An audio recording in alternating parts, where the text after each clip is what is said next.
ঘূর্ণিঝড় রেমালের তাণ্ডবে ক্ষতিগ্রস্ত সুন্দরবনের একাধিক জায়গায়, যেখানে নদী বাঁধ থেকে শুরু করে কাঁচা বাড়ি, গাছ, পুকুরের মাছ, মাঠের সবজি একাধিক ক্ষতিগ্রস্ত হয় এই সুন্দরবনের যারা উপকূলবর্তী এলাকায় বসবাস করেন।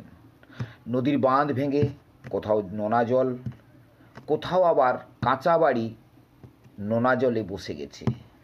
এইরকমই পরিস্থিতি ছিল। তবে প্রশাসনের পক্ষ থেকে সতর্কতা করার পর কিছু উপকূলবর্তী এলাকার মানুষকে ঝড় আশ্রয় কেন্দ্রে নিয়ে যাওয়া হয় এবং তাদের আশ্রয় দেওয়া হয়। তা সত্ত্বেও তাদের ঘর বাড়ির পরিস্থিতি এমনই ছিল যেখানে তাদের বসবাসের অযোগ্য হয়ে পড়ে। তবে আজ গঙ্গাসাগরের তিতাস, নয়াবাদ তিতাস নাট্য সংস্থার পক্ষ থেকে গঙ্গাসাগরে রেমালের দ্বারা ক্ষতিগ্রস্ত উপকূলবর্তী মানুষের কাছে তারা জল, ত্রিপল সহ ত্রাণ পৌঁছে দিল। আর সেই ছবি আমরা সরাসরি তুলে ধরেছি, দেখুন।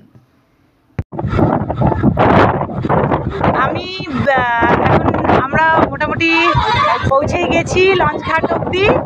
এখন দিদির সঙ্গে আমাদের দাদারাও সব হাত লাগিয়েছে। আমাদের মাল এখন উঠছে স্টিমারের মধ্যে। সবাই মিলে দেখুন হাত লাগিয়েছে, মালটা তুলছে। এবার এই দেখুন, এই লঞ্চটা করে আমরা এই জায়গা দিয়ে, এখান দিয়ে আমরা যাব ওই পারে। আমি একটুখানি জুম করার চেষ্টা করছি, কিন্তু হবে না, দেখা যাচ্ছে না। তো আমরা এবার যাব, আমাদের স্টার্ট হবে। আমি এই ভিডিওটা একমাত্র কারণে করলাম যে যারা আমাদেরকে দেখবেন পরে, ঠিক আছে, এটা আমাদের ত্রিপল আসছে, বাপরে প্রচণ্ড ভারী, তারা একা পারছে না, সবাই হাত লাগাচ্ছে, তাই গেল, ব্যাস পড়েছে সব, এরা ধরতেই পারলো না। হ্যাঁ, তো দিদির তত্ত্বাবধানে চলছে মাল তোলার কাজ। অনেক এই দাদাভাইকে দেখুন একদম ম্যাচ করে জামা পরে এসে ত্রিপলের কালারের একদম জোশে এসে গেছে, একাই তুলে দিয়েছে সব ত্রিপল।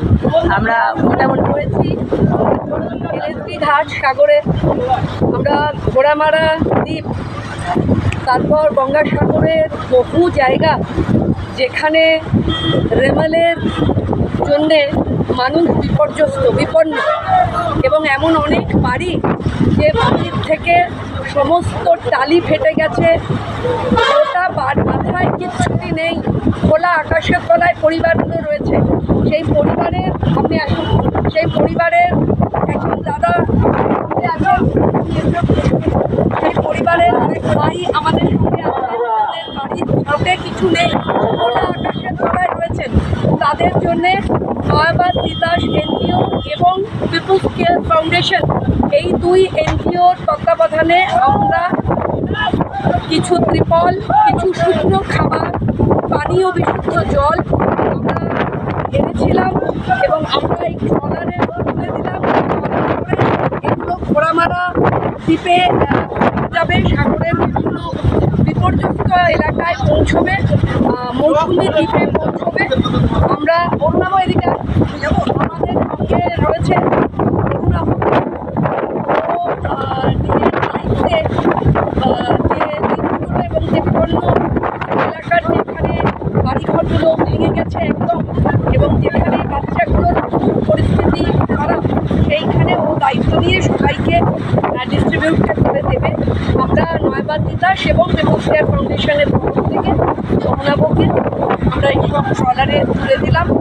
আমাদের সঙ্গে পিপলস কেয়ার ফাউন্ডেশনের পক্ষ থেকে সীমন্তিনী গুপ্ত রয়েছে, আছে চুমকি, এছাড়া নয়াবাদ তিতাসের পক্ষ থেকে আমি রয়েছি। একটু তাকাও এদিকে,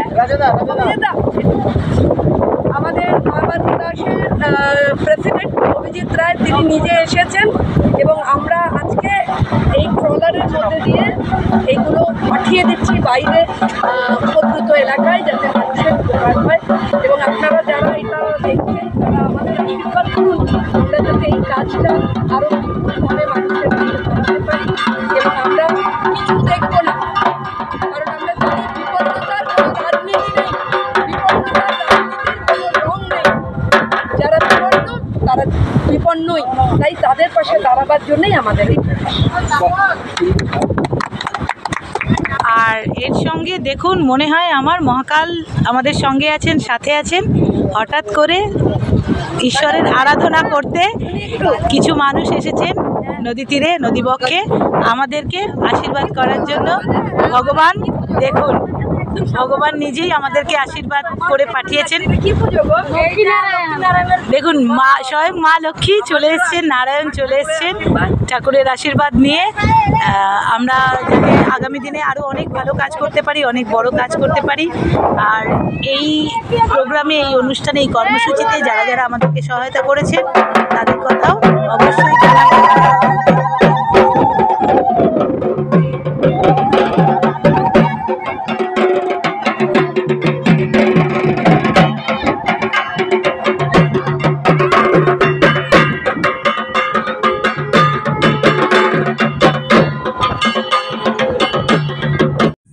দেখুন, এই মুহূর্তে লোকসভা ভোটের যেমন প্রচারের ঝড় চলছে, এরই মাঝে এক উপস্থিত প্রাকৃতিক বিপর্যয় রেমাল। এই রেমাল নামক প্রাকৃতিক বিপর্যয় সাগর, কাকদ্বীপ, নামখানা, মৌসুমী, ফেজারগঞ্জ বিভিন্ন নদী উপকূলবর্তী এলাকার মানুষজনের জীবনযাত্রার ছন্দ পতন ঘটিয়ে বেসামাল করে দিয়ে চলে গেছে। এই মুহূর্তে কলকাতার নয়ামাদের তিতাস বলে এক নাট্য সংস্থার পদাধিকারীরা এই উপকূলীয়বর্তী যে সমস্ত এলাকার মানুষজনেরা আছে, যাদের ক্ষয়ক্ষতি হয়েছে, তাদের পাশে এসে দাঁড়িয়েছে এবং তাদেরকে, যাদের বাড়ির চাল উড়ে গেছে, তাদেরকে ত্রিপল এবং কিছু খাদ্য সামগ্রী যেমন বিস্কিট, কেক, খাওয়ার জল, আরও বিভিন্ন খাদ্য জাতীয় সামগ্রী দিয়ে তারা এই উপকূলীয় মানুষদের পাশে এসে দাঁড়িয়েছে। এর জন্য সাগরদ্বীপের অধিবাসী হিসেবে নয়াবাদ তিতাস সংস্থার কাছে, সাগরদ্বীপের অধিবাসী হিসেবে আমরা কৃতজ্ঞতা ধন্যবাদ জ্ঞাপন জানাই। কারণ এই বিপদের দিনে যে শুধু কলকাতার এক তিতাস নাট্য সংস্থা এই প্রাকৃতিক বিপর্যয়ে যারা ক্ষতিগ্রস্ত হয়েছে তাদের পাশে দাঁড়িয়েছে, তার জন্য অজস্র ধন্যবাদ জানাই তিতাসকে। নমস্কার, অরুণাভ দাস, গঙ্গাসাগরের বাসিন্দা।